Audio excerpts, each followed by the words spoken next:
I've lived on my land for over 20 years, and in that time, I've learned one thing. If you want to protect your property, you have to think ahead. That's why I built a small private dam across the creek that runs through my ranch. It wasn't some massive concrete structure, just a solid earth and rock barrier that slowed the flow, created a pond, and, most importantly, kept heavy rains from tearing downhill and flooding everything. It worked perfectly for decades. My pastures stayed intact, the fish thrived, and the dam absorbed the worst of the storm runoff. The neighborhood down the hill had expanded aggressively over the past few years, and their board, led by none other than HOA Karen, hated the idea that I controlled the water. She claimed my dam was unsightly and illegal. I showed them the permits, the engineering reports, even county sign-off proving it was completely up to code. Didn't matter. Karen wanted it gone. One afternoon, I came home to the sound of heavy machinery. Sure enough, the HOA had hired contractors to bulldoze my dam. I ran down there furious, yelling at them to stop, waving my paperwork in the air. But Karen, standing smugly with a clipboard, just said, "Water doesn't belong to you. It belongs to the community." By the time they were done, years of careful work were reduced to rubble.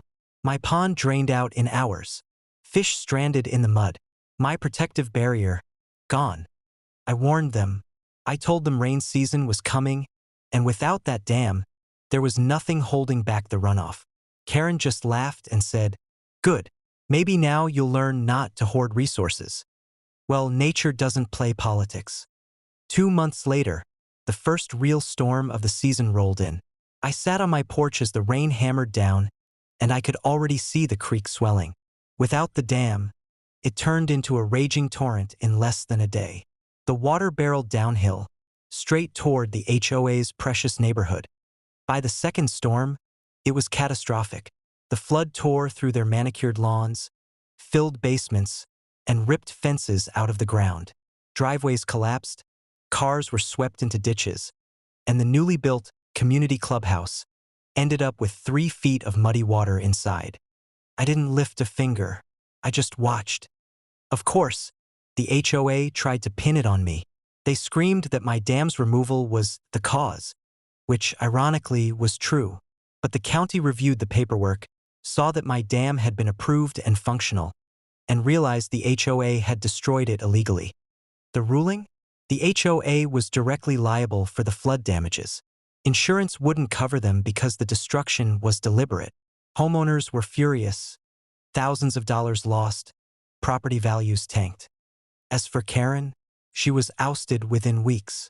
The same people who cheered when she tore down my dam now wanted her gone. Me? I rebuilt the dam, this time even stronger, with reinforced concrete cores and double spillways. And you'd better believe I locked down every permit, every inspection, every legal safeguard. Now, my property is safe again. The water flows smooth and steady. My pond is full of fish, and my cattle drink happily. Meanwhile, the HOA neighborhood is still recovering from the mudslides and wreckage they caused themselves. Funny how Karen claimed I was hoarding resources. Turns out I was protecting everyone. They just didn't realize it until it was too late.